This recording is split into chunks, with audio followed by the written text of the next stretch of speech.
Hello everybody. The first 7 minutes of this video is a brief description of several different kinds of relief sculpture.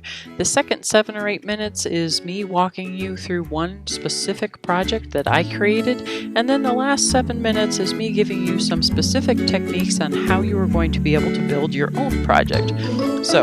I hope that this is arranged in a user-friendly way. Stop when you need to, move forward when you need to, and I hope you enjoy the project. My name is Mrs. Burse, and I'm going to be talking to you today about low relief sculpture. The first thing I'm going to do is I'm going to share my screen with you, and then I'm going to get over here, and then I'm going to turn myself off in this corner. I wanted you to have a face to go with a voice that's going to be talking to you, but I don't need my image up here in the corner. So let's get started. We're going to talk about relief sculpture. And what just exactly is that? So to create a sculpture in relief is to give the impression that the sculpted material has been raised above the background plane. There are many types of relief sculpture, and we are going to be doing relief sculpture with paper, ultimately for our project. The ones that I'm going to show you here now are done in marble and some gold leaf and some bronze, right? So we're going to look at low relief, high relief, and sunken relief. This is a low relief sculpture, and you can tell that because it just barely comes up out of the back of the material that it has been carved out of. This is the same thing, a low relief. And here are several more that are done in low relief, just above, right? Unlike this, which is high relief, and you can tell high relief because more than 50% of the body mass of the subject matter comes away from the background. So the heads here and the shoulders and the arms and these pieces and the heads over here let you know that this is done in high relief. This is also done in high relief. This one's done in bronze. The horse and the soldier are in high relief. We have a combination going on here. We've got some things, the lettering in the background and some of the decorative things, as well as the leaves in her arm. Those are in low relief. So this has really a combination, but the horse with his legs and everything is definitely in high relief. This is another example of high relief. Here we have sunken relief, the sunken edges for sure, and then the carving within it is a low relief sculpture, but it's all started and nothing comes above this flat surface that was started with. This large panel here is the same way. This is all done in sunken relief. So now that we know a little bit about what relief sculpture is, I don't necessarily want to carve tigers and Madonnas and soldiers. I want to do something else. I want to feed my brain. So I'm going to look at the artwork of Rob Gonsalves, Rene Magritte, and Salvador Dali. So let's start with Rob Gonsalves.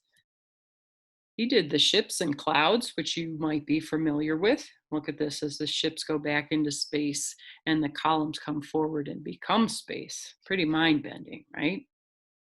Interesting. If you ever have a chance to look up his work, he's fantastic to look at. I don't necessarily think that I'm going to be able to make something just like this, but it sure gets my brain going and it makes me think about the things that I like to do. I like to hike, I like the water, and I like rocks. Right? Look at these folks. I love how these quilts turn into the farm fields. And I like how this young man is cutting the curtains to look like a cityscape with the stars being the lights when he's in a rustic cabin. Rene Magritte, probably most familiar with this picture. It's called The Son of Man, with this apple that obscures or hides this gentleman's face. And these fish sculptures. He did a painting of these people that look like they might have been carved. Are they made out of sand? Not really sure what's going on here.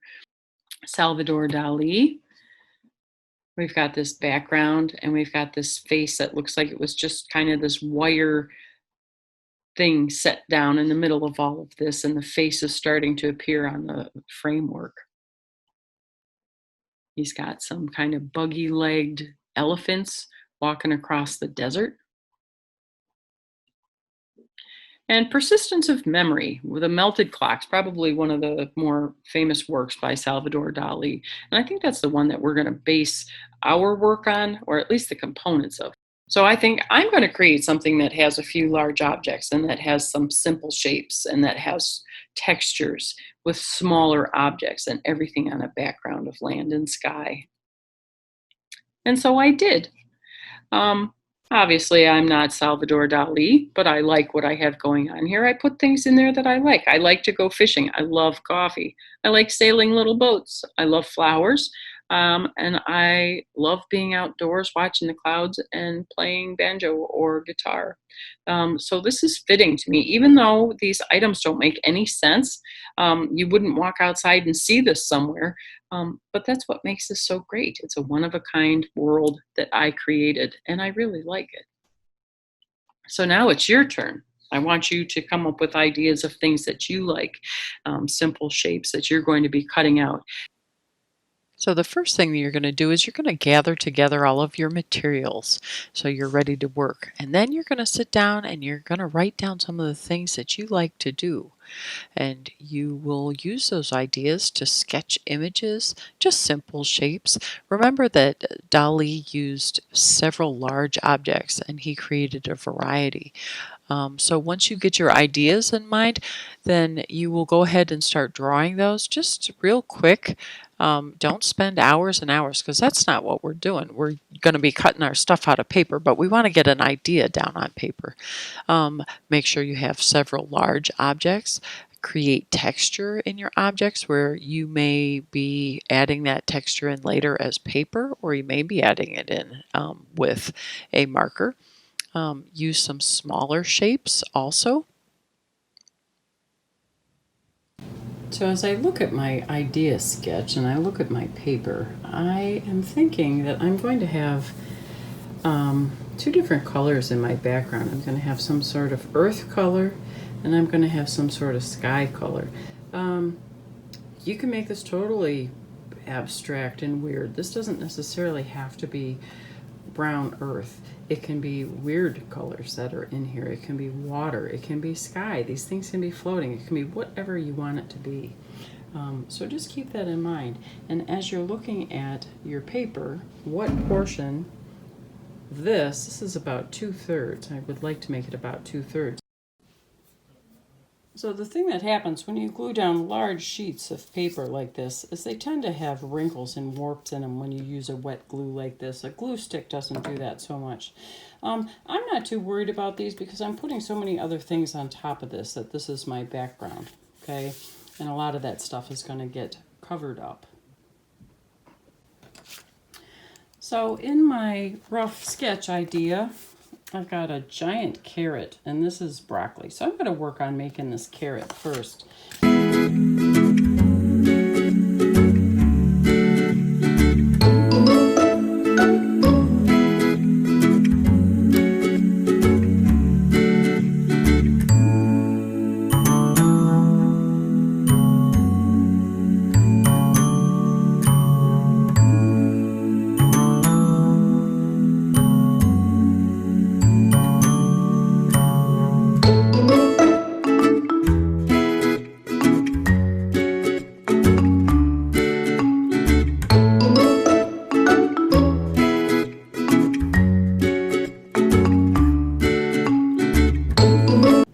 So I want to put eyeballs in the back of this just because I love eyes and because it makes it kind of surreal. But I want them to be the same. So I'm going to put two pieces of paper together so that when I draw the shape of this,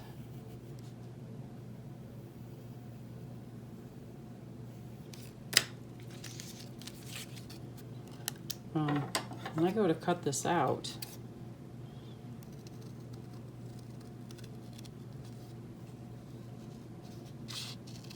I'm really careful so that the paper doesn't move.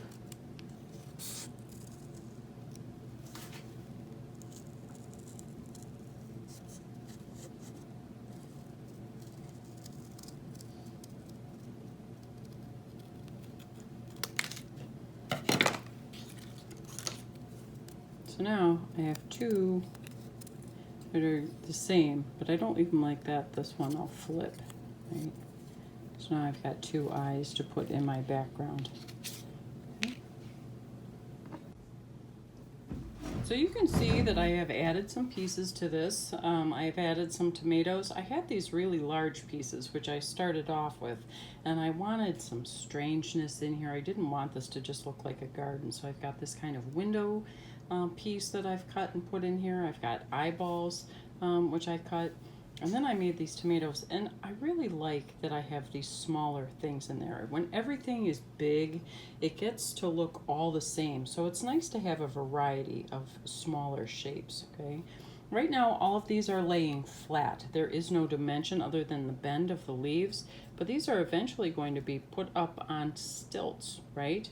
And that is the relief part of this.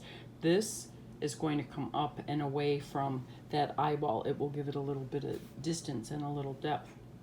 I've cut a darker blue behind this, and it makes the appearance of a shadow. And when I put the riser on the back of there, the coiled piece that will make that rise up, it will make that even more dramatic.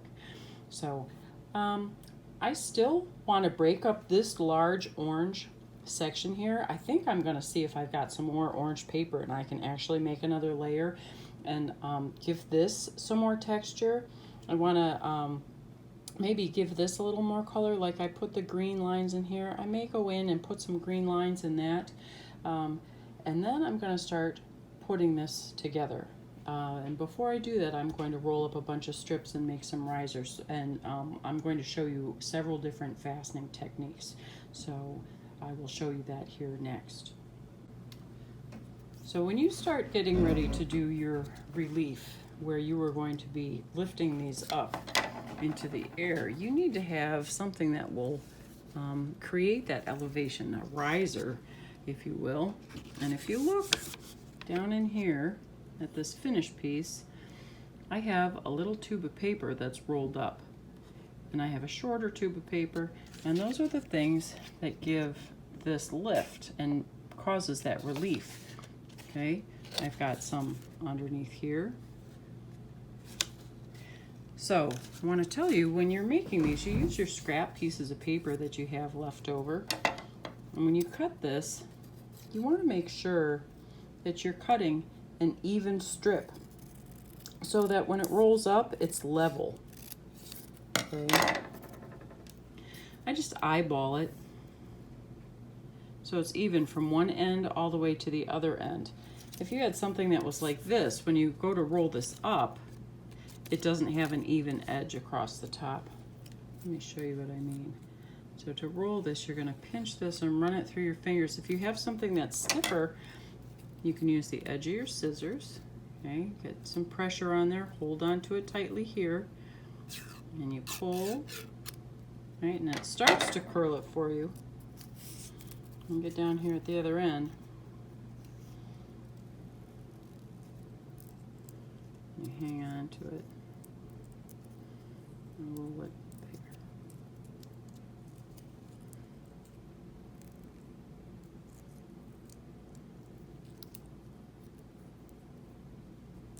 All right. So there we go. And I'll glue down this edge so it doesn't unroll, but we'll make a bunch of these so that I can raise these different pieces up. And that's how we're going to do that. And so this is speeded way up. This is something that takes a little bit of time, but I wanted you to see me go through an entire project with all the different layers, with the background and the sky and the little pieces and the larger pieces. So this is going by super, super quick, but you see I build up some of those round coils so that I can piece the windows together and raise that up in relief. And I put the coils on the back of the carrot, and that is up in relief, and so on and so on with all of the different pieces, the carrot tops and the broccoli and the tomato stems. So take a little bit of time as you're thinking about this. Be creative with your paper. I've got the paper that I cut and I crinkled to make kind of a grassy feel down at the bottom and glued that on. There are so many different things that you can do to make this come to life. And so you've seen how I have done all of this in quick time. I'm going to take a minute here and show you on another piece just exactly how to make those pieces, the coils, the flange, and the tabs. So the first thing you want to do as you're getting your stuff set up here is I keep a small bowl with a wet washcloth and a dry paper towel right next to it. And that way, if I get glue on my fingers, I can wash off and dry off and keep working. The other thing is you're going to take one of your heavier pieces of paper or maybe even a little piece of foil that you have. And I did this just to show you an example, okay? We're going to be working with glue, and we're going to be working with a lot of glue. But you don't want to get a whole huge puddle out all at one time, because if you do that, then it skins over and it gets a gummy film on it. So look at that. I put that on there. That's plenty for right now. It's really more nickel size than quarter size, right? So you don't need any glue any more than a quarter size at a time, right? We may have to refill that, but that's what we're working with right now. So the first technique is to roll up tiny thin strips of paper. And when you make your strips, you want to make sure that they are the same. This one's a little crookedy. See, this one's short on this end and a little bit wider on this end. You want to make sure that you're getting your paper strips cut so that they are the same size on either end. And the reason you want that is so that when you roll them, let me get this started here. When you roll them,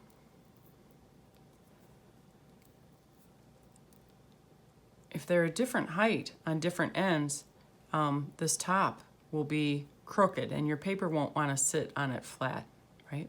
Once you get that rolled up, you just open it up a little bit and you just take your finger, just get a little bit of glue and rub it on the end of this until you can barely see it, and then you roll it back up and you hold it for about 10 or 15 seconds, maybe just a couple seconds, depending on how ready it is to dry, right? And you set that aside. As you see here, I have a stem. I wanted those all the same size, so I rolled a bunch that were all the same size. I already glued those on there to save some time, right? And I'm going to show you how I'm going to put that down.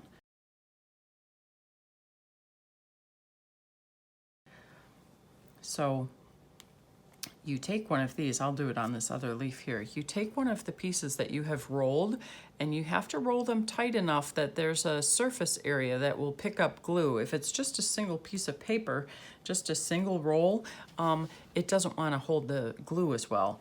So you just dab this, right? I didn't drown it in there. It's just got a little bit on there. And we take that and we put it on the back of the piece that we want to raise up. And again, you kind of hold it there for a little bit. And I have a couple of those going on here. I'll do this one so it'll be ready here in a second.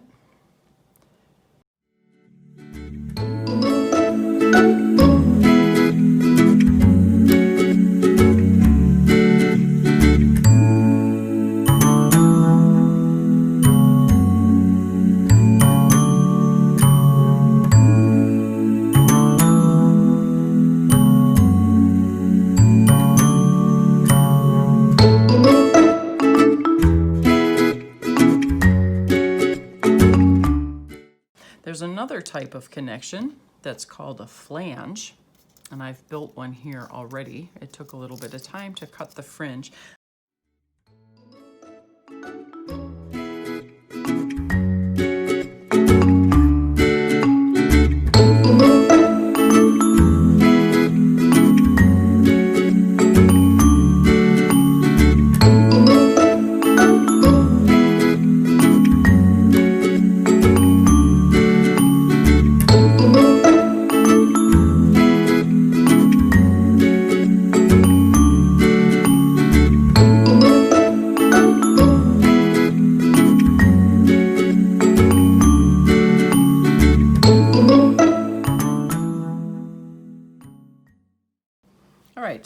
move on to the next kind of fastening.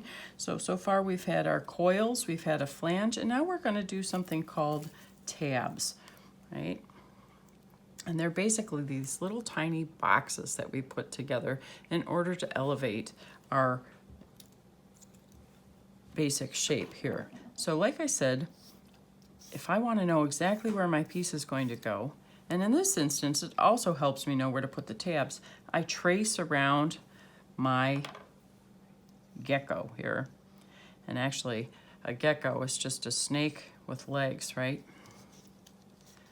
Let's take this off of here and see how I have an outline there. To make a tab, you take a straight piece of paper, right? And you're gonna fold it.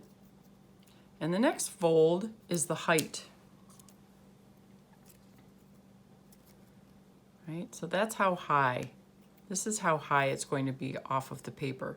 So I make a distance across there. And I want to make sure the other side is the same height. Otherwise my gecko will be crooked, right? And I did. See how this is shorter on this side? I don't want that. I want it to be a little bit longer. And you can measure this with a pencil, but I like to just, that takes a lot of time. So I like to just eyeball it, right? And then you would take this and you would glue this onto here. I made a bunch earlier, so I'm going to use the ones that I made because I know they're all the same size. And I'm just going to set this one aside. And because I made a nice tracing, I know exactly where this needs to go.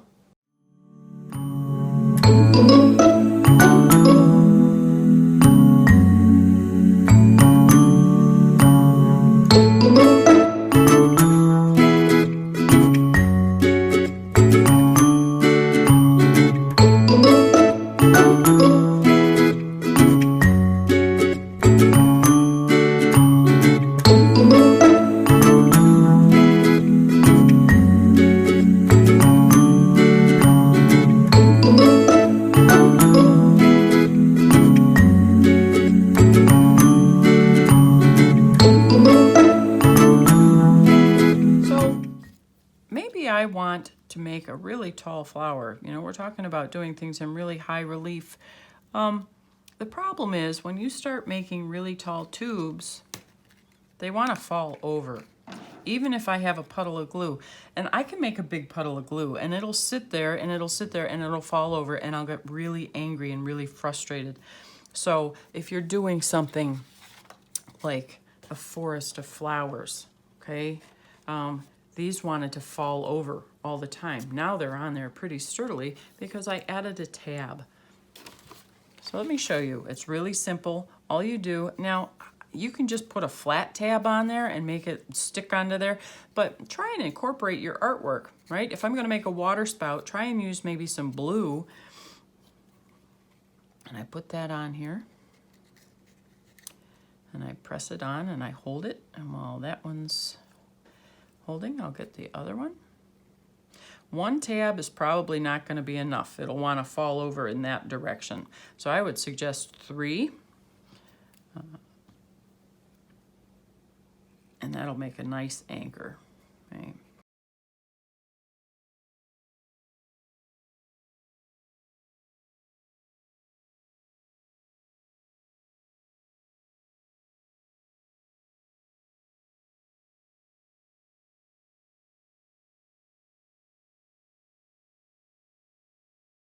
Good.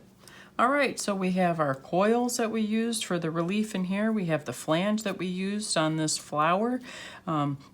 Different textures, high relief, low relief, tabs that we put underneath our gecko, right? And feet tabs for anything that's super tall. So use your imagination, make your amazing worlds. Okay, windows, worms, grass, flowers, bridges, wonderful things, okay? Doors, flowers, water, coffee cups, whatever it is that interests you is what you should be building for this project. And don't worry if you haven't seen it somewhere else. You may be creating a one-of-a-kind thing, right? We've got some high relief and low relief. We've got different textures here. So have fun, everybody. Watch the video on how to properly photograph your artwork for digital upload, and I can't wait to see what you have made.